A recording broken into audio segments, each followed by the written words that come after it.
because he is not telling you African history. He is telling you basically a few tidbits of African history in order to get his Arab Islamic point across, and he is getting it across exceptionally well. So that was an important thing anyway. The important thing was this strong woman defended northern, it wasn't Nigeria then, it was in the Hausa country. The state of Zara defended her state and built walls of defense that still can be seen in this part of Nigeria. Defended her right as a woman without getting into the nonsense about liberation. Held her ground, defended her lineage, and left her mark on that territory of Africa until that part, as a part of Nigeria that is literally called Elmina's City. And she was a Muslim. And that did not happen any other place among Muslims for women. That did not happen. It surely did not happen any place among the Arabs. And the revolutionary African, especially revolutionary against colonialism, happened nearly always on that side, on the African side. That meant that the African accepted the religious side and the spirituality, and that Islam said something to the African that it did not say to the Arab, and that it still says something to the African that it is not saying to the Arab. That if Islam is to be rescued and made the great spiritual and moral religion it was intended to be, instead of the political instrument for opportunists, it will be the African who will make it so. He has the capacity to make it so. And this is what we need to look at. Not to ignore the Arab at all, not to ignore the fact that it was from Arabia that the religion came out, swept over into North Africa, and had its rapid growth. All right, now, after this religion barely got underway,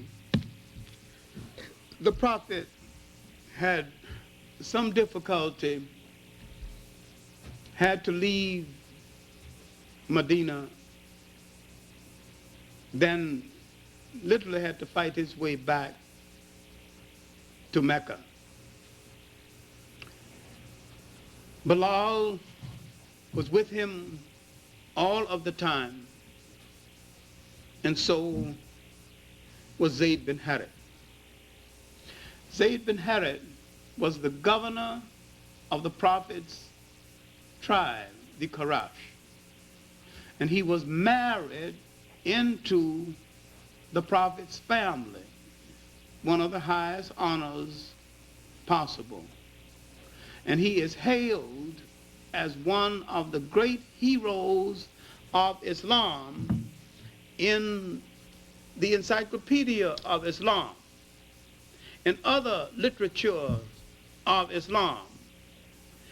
The literature of Islam writes about the great blacks, but they don't tell you they were black. And what we need to do is to do a little more research in the area of Arabia and the presence of so many Africans at the time.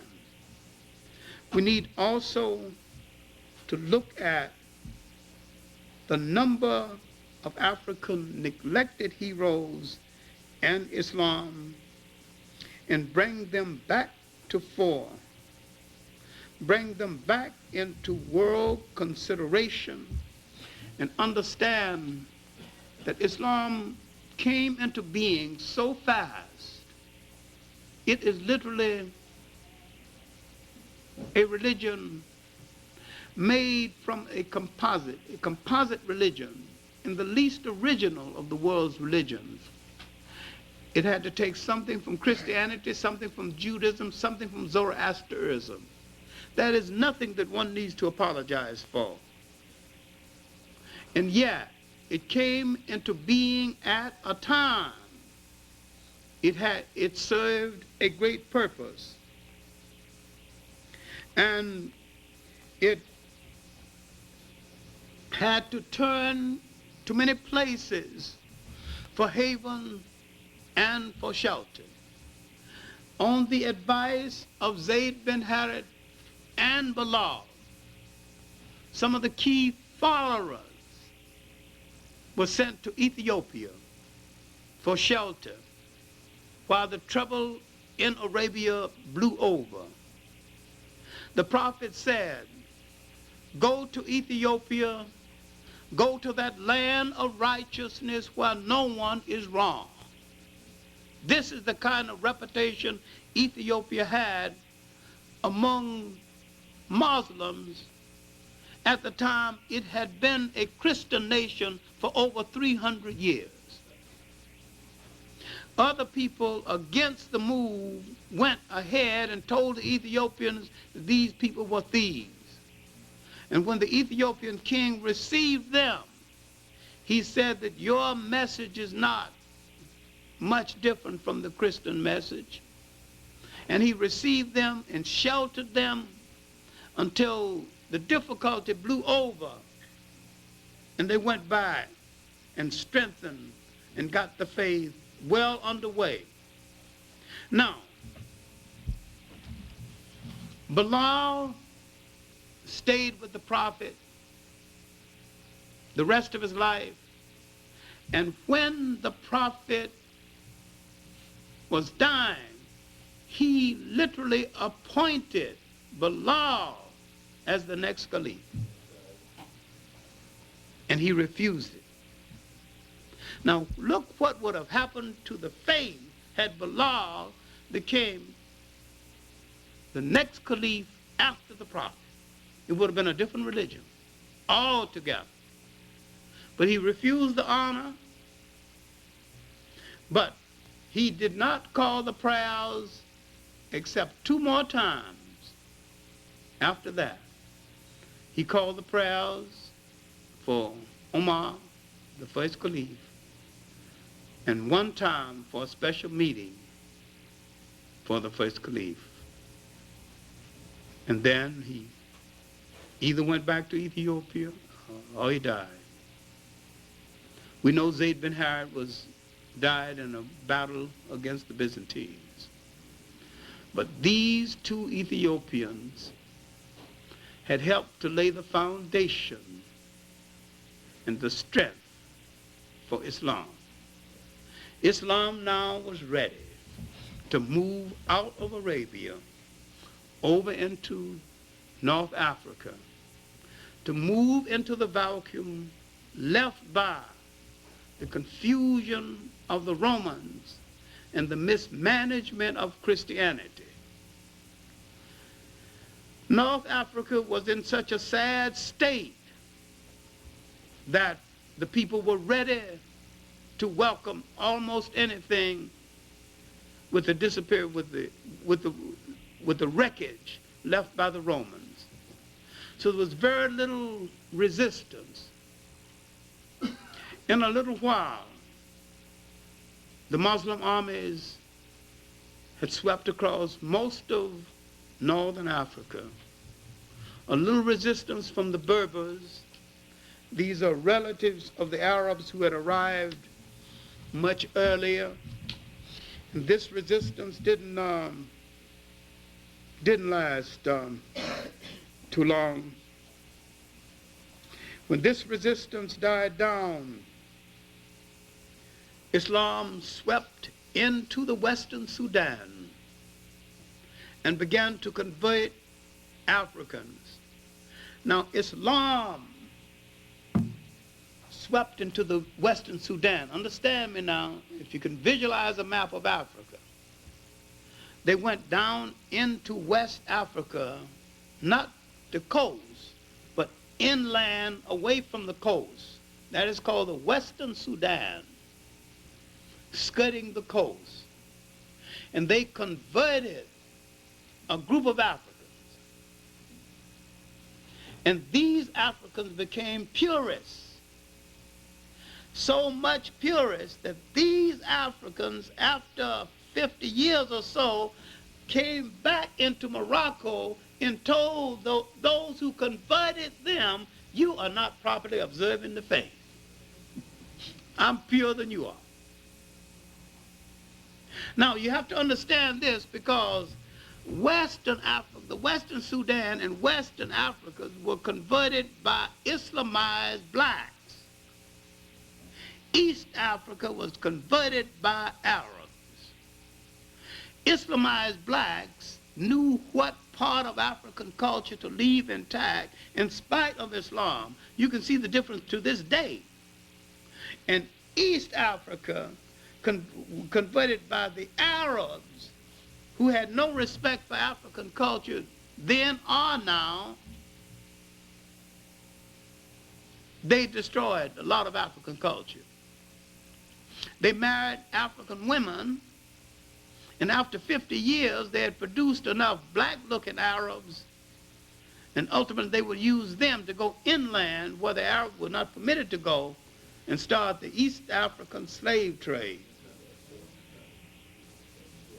Over 600 years before the European slave trade. And the Arab is the only aspect, a branch of Islam to use Islam as an aspect of slavery.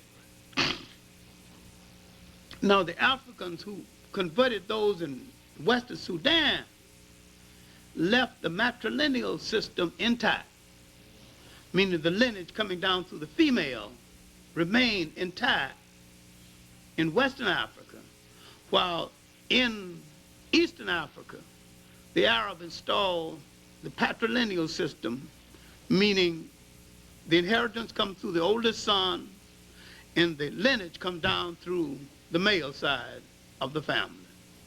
It has wrecked the culture to this very day. It has confused the culture to this very day. Now, when they arrived in Egypt, they arrived at a culture that had been raped by foreigners for 1,000 years. They had no respect for it or understanding of it then. They have no respect for it or understanding for it now. The Arab traditionally has no respect for non-Arabic culture, and practically none for African culture in other parts of Africa. And this is the basic drawback and the basic difference between Arabs spreading Islam and Africans spreading Islam. African Islam is basically different from Arab Islam. Arab Islam is a form of Arab supremacy and condescension. Just like white Christianity is a form of white condescension. They think they're doing you a favor to let you in their church. The church becomes their private property, just like the Arabs think they're doing you a favor when you come into one of the mosques. And if you go to Mecca and see the discrimination against colors, different colors, you will find that out, is that even in Mecca, there is color discrimination. And they'll look you straight in the eye and deny the whole thing. All right, now, they're in Egypt. But out of the Western Sudan would come a great general, Tarak Ben Zad, or Jabral Tarak. He would discover a weakness in Spain fighting the Goths and the Visigoths, and the Vandals fighting among themselves. The dissident element in Spain would do something white people rarely ever do. They would sneak across into Africa and tell the Africans how weak the whites are, and said they are so weak, if you want to conquer them, it's an easy thing to do.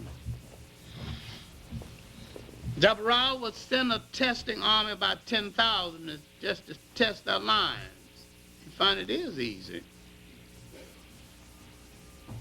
Then later, he would send 60,000. He'd take Spain.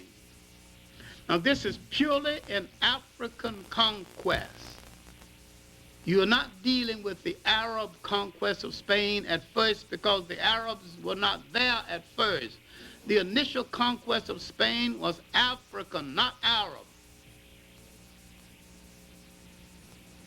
That army came from the Senegamia, now Senegal, and parts of what is now Mauritania. And when they moved over and conquered Spain, Madame Bagiba has written a book on it that bears the name, Tarak Ben Zad. The Rock of Gibraltar is named after him. It's the hill or the mountain of Tarak. Gibraltar is a corruption of his name, Jabral. And she describes the army going into Spain. She says the army was black as ink. The general was blacker still. Meaning the general was the only one riding a white horse. So his blackness against that whiteness looked blacker than the rest of them. But the horse was better dressed than the kings of Europe, with silk and brocade. And the women taking off garments and throwing him in front of his horse, waving. Let me be the foot. I'd like to see Hollywood put this in Technicolor.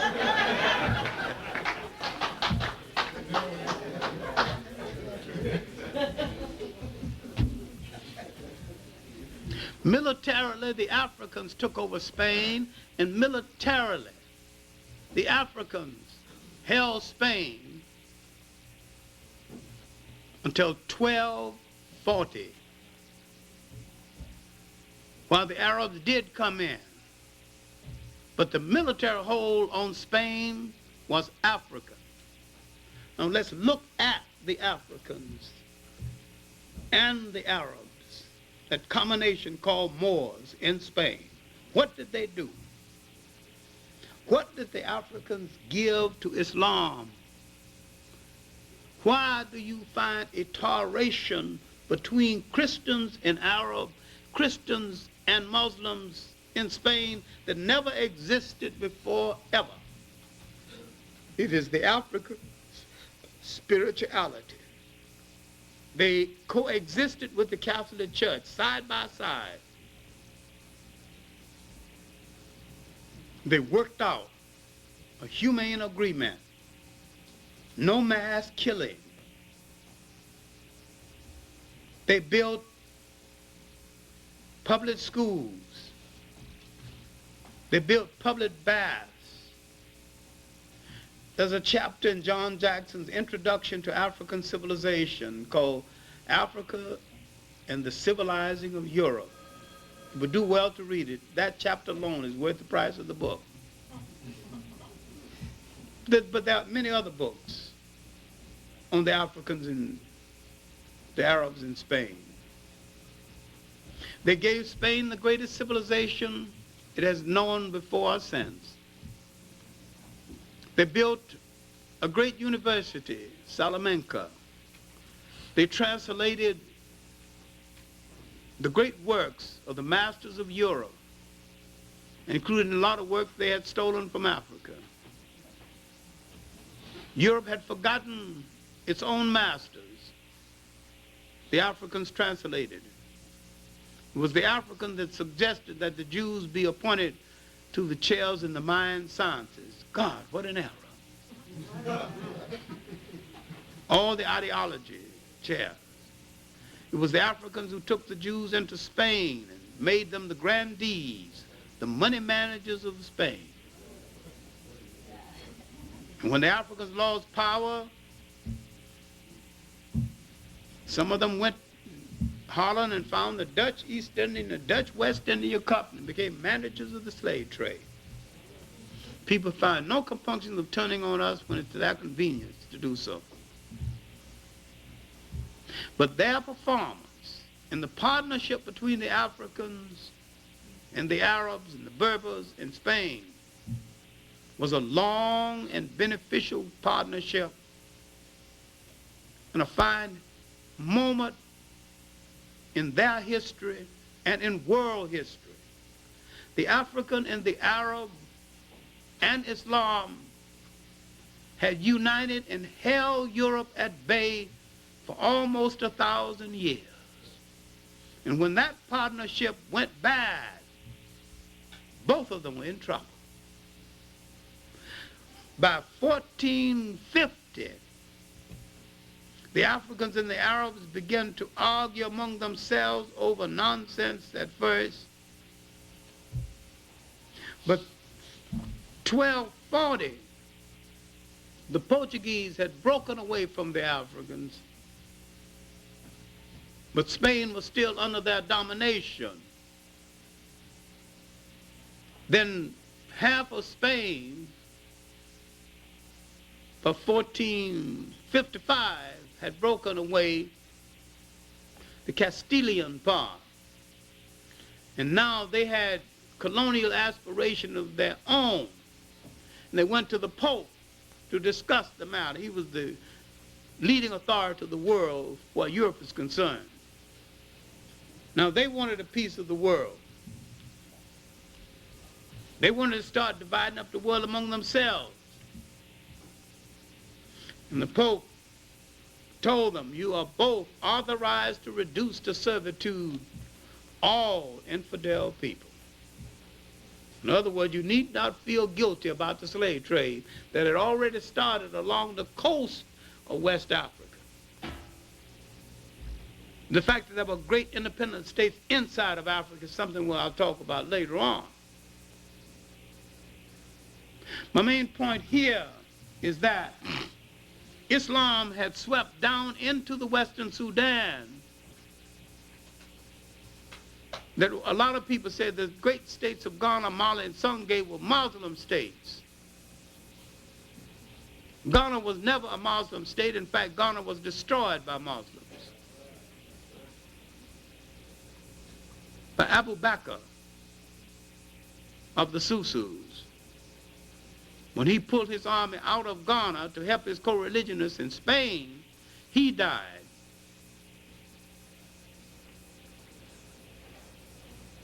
Now, I'll be talking about these other states in more detail in another way.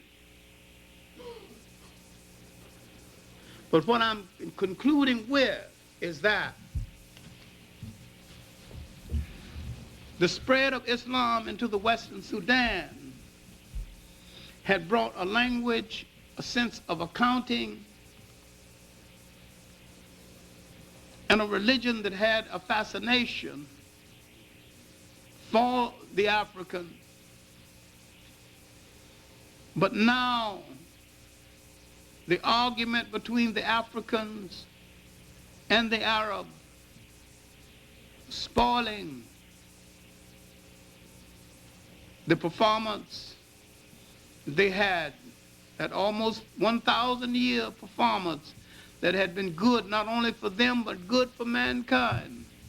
They had given North Africa some stability, and they had given the Western Sudan some stability.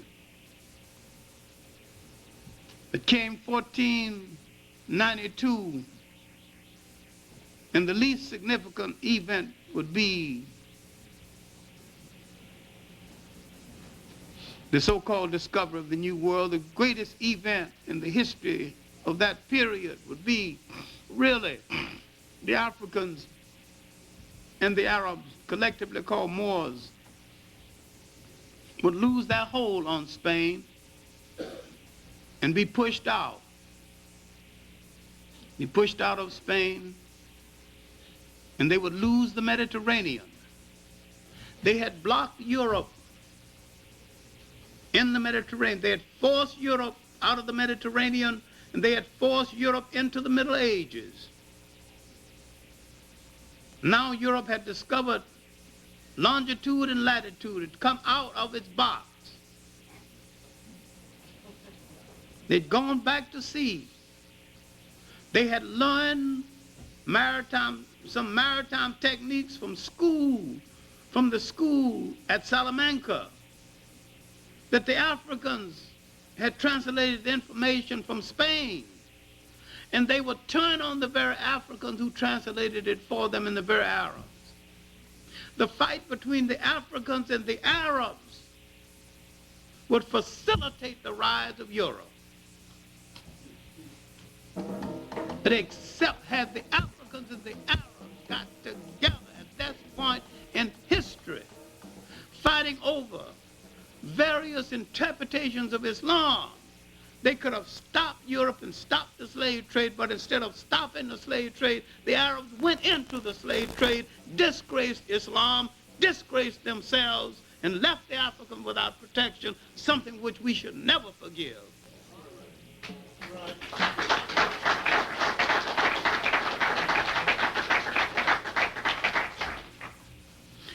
And after this, the Africans, mixed Africans, Berbers, and Arabs in Morocco, sore heads, turned inward on Africa to rob the nations to the south.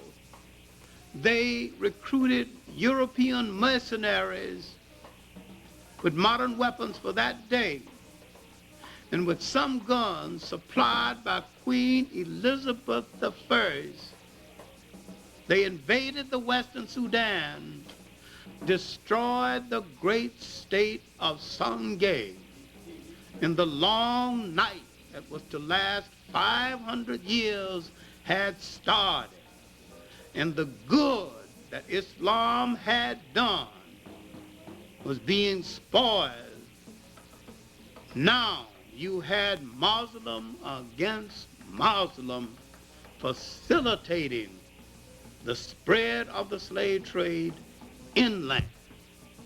I am saying that while this is one of the world's greatest religions, its redemption is going to come from Africans who will rescue it, give it a real meaning, make it a world religion, make it a world force for unity, and give it the sense of tolerance and respect for other cultures and religions that it once had, and integrate it into the concept of African culture and African liberation.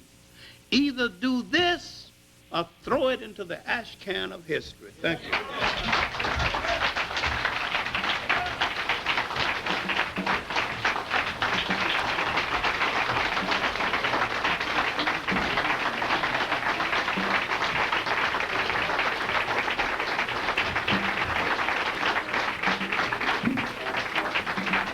Henrik Clarke.